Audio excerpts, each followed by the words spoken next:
The 2018-2019 NBA season is still continuing with the NBA Finals, but we have only a maximum of 5 games left in this season.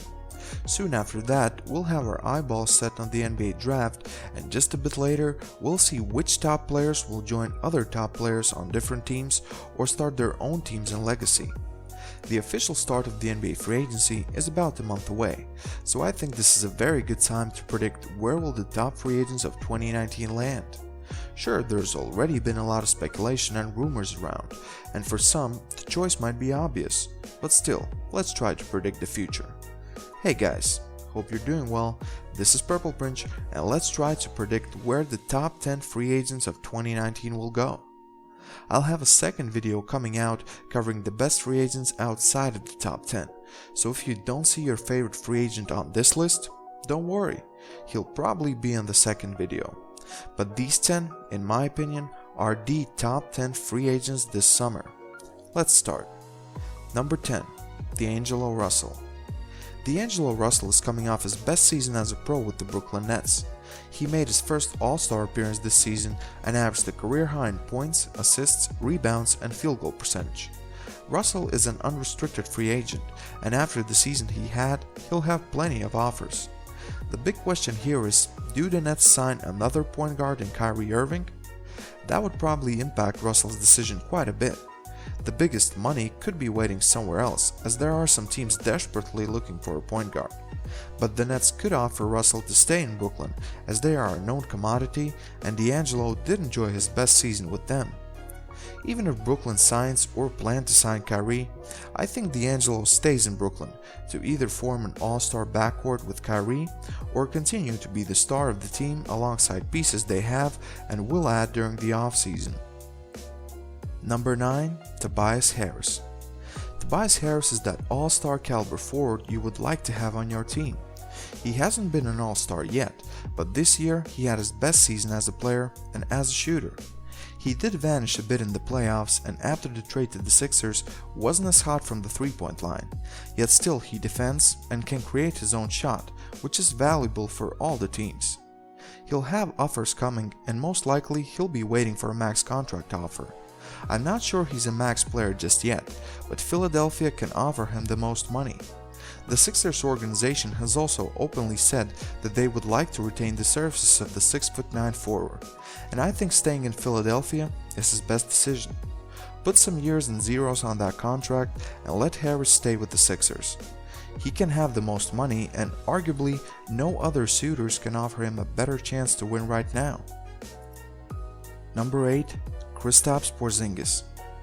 Porzingis missed all of last season with an ACL injury.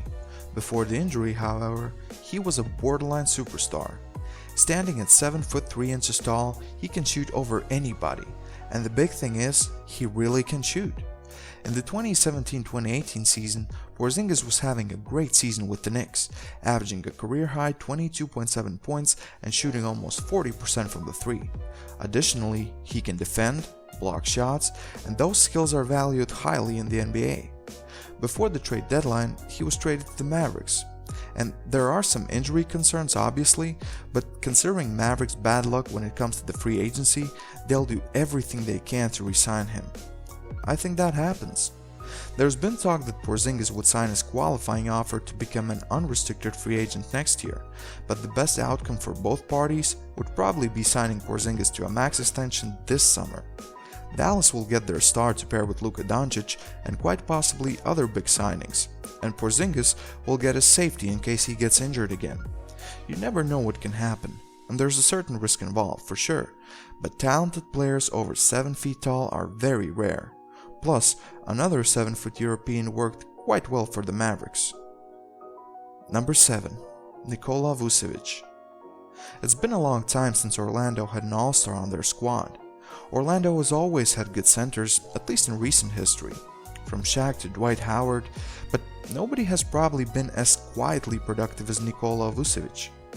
After a somewhat down season in 2017-2018, Vucevic averaged a career-high 20.8 points and 12 rebounds. He also averaged a career-high 3.8 assists and defended. He has been shooting some threes, and most importantly, he's been durable and consistent. Sure, in the playoffs he was underwhelming, but they were facing a possible NBA champion in Toronto Raptors, so you have to take that into account as well. Vucevic isn't a superstar who'll sell a lot of tickets, but you would definitely like him on your team. I think Orlando fits him very well, and with the new coach in place, they could be better next year. He can cash in the most with Orlando, he can live in that sunny weather, and he can stay in the place he's been at for the last 7 years. Sounds pretty good. Number 6. Jimmy Butler. With a loud exit from Chicago and Minnesota, a lot of people, including me, expected the same type of outcome in Philly. Yet, besides the talks at the very beginning, it seems that Jimmy Butler enjoyed his time in Philly. Now, he has a player option, which he will probably decline and try to sign a max deal. Staying in Philly is a very good option. He'll grab the most money, stay with a team he knows can contend. He also has been teasing a possible move to the Lakers. There has been talk he could be going to New York. Where does he end up then? New York it is. The Knicks, not Brooklyn. He won't get the money he could from the Philadelphia, but he'll be in the biggest market, which is what he wants, and if somehow he could help the Knicks win that elusive championship, boy would that be a story. Number 5. Klay Thompson. Klay Thompson is in the ideal situation right now. He wins rings, he has a good organization and a good team around him.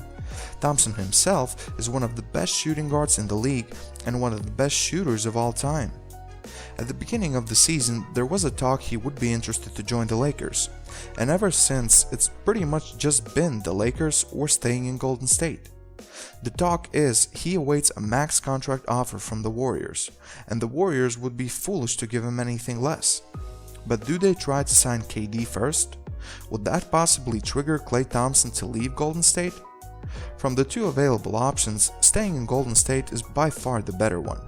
But what would be my predictions if I didn't give you guys a bold one? I think something does happen which prompts Klay to leave the Warriors, and in the end, I think he signs with the Los Angeles Lakers. I know that if there are pretty much just two options available, choosing one of them is not that bold, but leaving Warriors for the Lakers would be a move a lot of people wouldn't expect. Number 4. Kemba Walker. Kemba Walker has spent his whole career in Charlotte, and for the last 3 years he's been an all-star.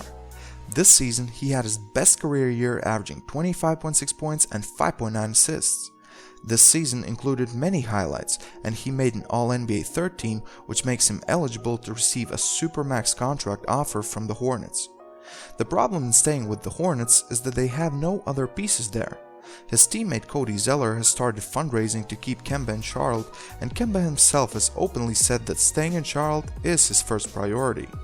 And the Hornets themselves would be foolish to let him go. If not Kemba, when you're gonna get the next superstar to come to Charlotte? They haven't been good drafting superstars, and no top free agent lists Charlotte as their top priority.